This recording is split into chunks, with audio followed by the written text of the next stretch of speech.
দেখো বন্ধুরা, ট্রেনের মধ্যে আমার ঘর দেখো, চারদিকে পর্দা একদম দেওয়া আছে। উঠলাম ঘুম থেকে, এই দেখো জানালার পর্দা সরে, এই দেখো দেখাচ্ছি বাইরে, দেখো এই দেখো দেখো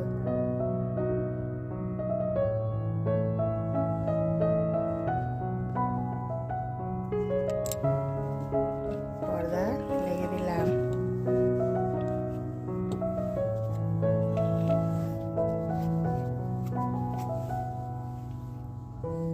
আবার এই যে ঘরের মধ্যে আমার ঢুকে গেলাম।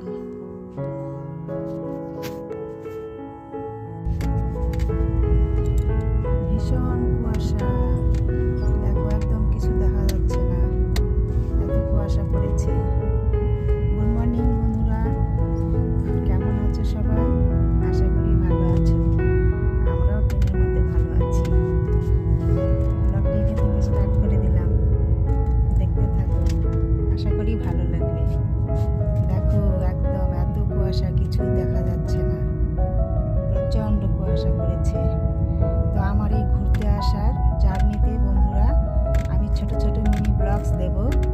এখানে নেটওয়ার্কের প্রবলেম, বেশি বড় দিতে পারবো না, পার্ট 1 পার্ট 2 করে দেব, তোমরা দেখে নিও, আশা করি ভালো লাগবে। আর আমার এই জার্নিতে তোমরাও সাথে থেকো, আমি যেখানে যেখানে যাব, যা যা দেখবো তোমরাও সেইগুলো দেখবে। এই দেখো, এদিকে আমার এখনো পর্দাগুলো আছে, এই দেখো এই পর্দা এখনো সরানো হয়নি।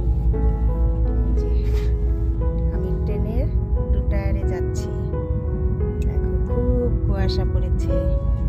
তালের গাছগুলো দেখো এক পায়ে দাঁড়িয়ে আছে, খুব ভালো লাগছে দৃশ্যটা। যা যা পারবো ট্রেনের মধ্যে থেকে শেয়ার করব।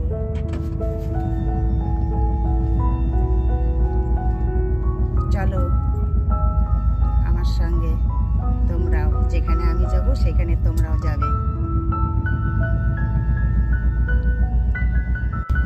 দেখো বন্ধুরা, মনে হচ্ছে সমুদ্রের মধ্যে দিয়ে যাচ্ছি, দেখো কিছুই দেখা যায় না, কি ভালো লাগছে তাই না?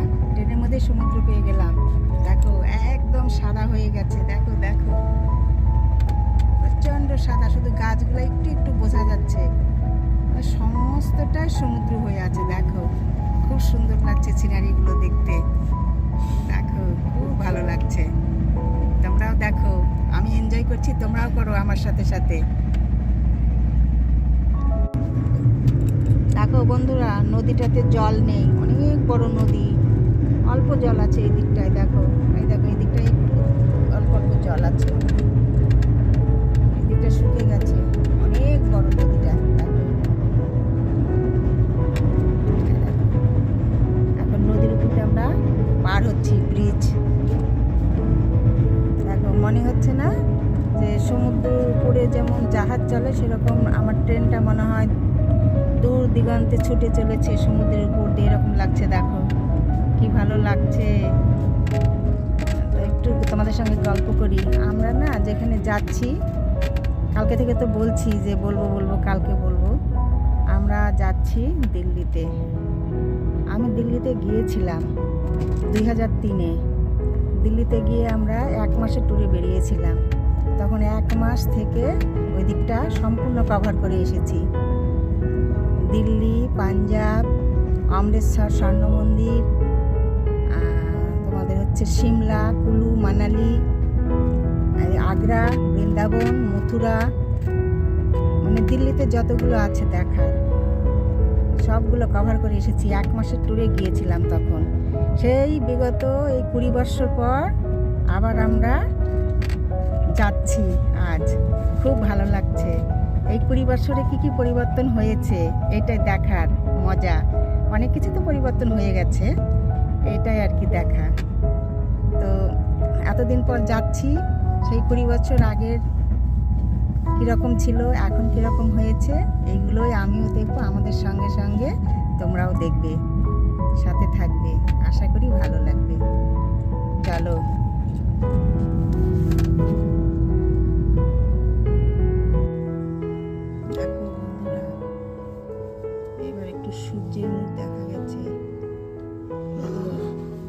কুয়াশার মধ্যে এবার সূর্য মামা উঠছে জল জল করে। এই দেখো তোমাদেরকে দর্শন করে দিলাম, দেখতে পাচ্ছ কি? এই যে সূর্য মামাকে দর্শন করে দিলাম, সূর্য উঠে গেছে। কিন্তু আমাদের এখনো চা খাওয়া হয়নি, চা আসেনি এখনো। চায়ের জন্য অধীর অপেক্ষায় বসে আছি কখন চা আসবে। সকালবেলা একটা চা না হলে জমে না, তাই না? একটু চা খাবো, তারপরে ফ্রেশ লাগবে।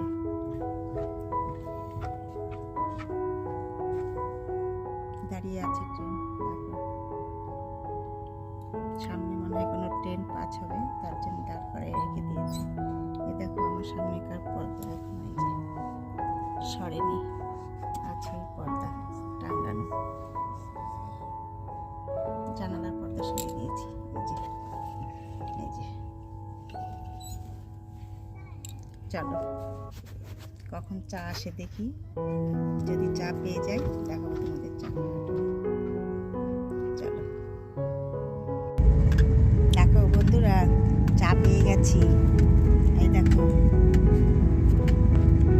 চা সকালবেলা মিলেছে, লিকার চা পাওয়া গেল না। আর এই কালকের অর্ধেক বিস্কিট রয়ে গেছে, এটা দিয়ে এখন চাটা খাবো। আর এর আগে চা আসতে লেট হচ্ছিল, তাই কেক ছিল, কেক খেয়ে নিয়েছি। এটা তোমাদের সঙ্গে শেয়ার করলাম। আর এরপরে বন্ধুরা ভিডিও আর মানে দেখাতে কিছু পারবো কি না, সেরকম যদি দেখাতে না পারি আমি এখানেই তাহলে ভিডিওটা শেষ করে দিচ্ছি। ছোট ছোট মিনি ব্লগস দেবো, তো তোমরা দেখে নিও। এই পর্যন্তই, তোমরা ভালো থেকো, সুস্থ থেকো। চা খাচ্ছি, ভালো হয়েছে, মিষ্টিটা ঠিকঠাক আছে।